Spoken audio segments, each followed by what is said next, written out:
আজকে প্রত্যেক দিন আসি মাইক্রোতে করে মেয়ে লোক নিয়ে যাইতেছে, পুরুষ নিয়ে যাইতেছে, ছেলেদেরকে নিয়ে যাইতেছে।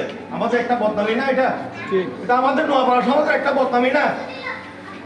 আগামীতে আজকের থেকে তোমরা এখানে ইয়োবা বেচা, মদ বেচা সব বন্ধ করো। আমি আমার ভাই হোসেনকে বলতেছি, এখানে বদি আছে, আর আপনারা যারা বিল্ডিং এর মালিক আছেন সবাই তো আমার সদস্য, নোয়াপাড়ার সদস্য। আপনারা যে কোনো জায়গায় দেখবেন ইয়োবা বেচতেছে, আমাদেরকে ফোন দিবেন। আমার দূর সমাজে ওই আনোয়ার ভাইকে ফোন দিবেন। আনোয়ার ভাই প্রতিদিন 2বার টহল দিবেন, 2বার হোক 3বার হোক, উনি যতবার পারে টহল করবেন।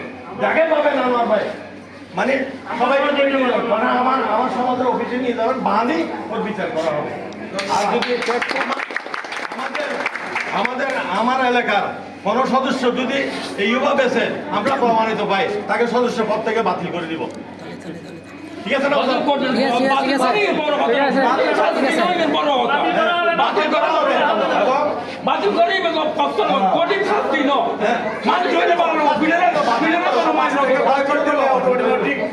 এবং আমরা যদি না পারি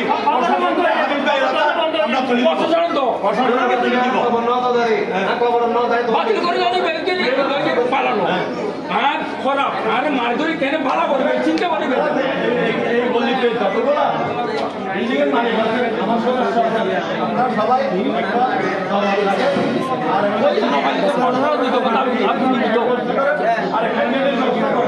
গেটটা যদি বন্ধ করে গভর্নমেন্ট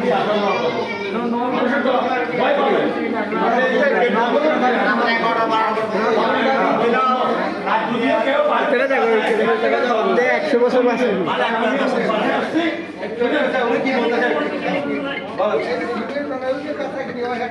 এইটা তো আপনারা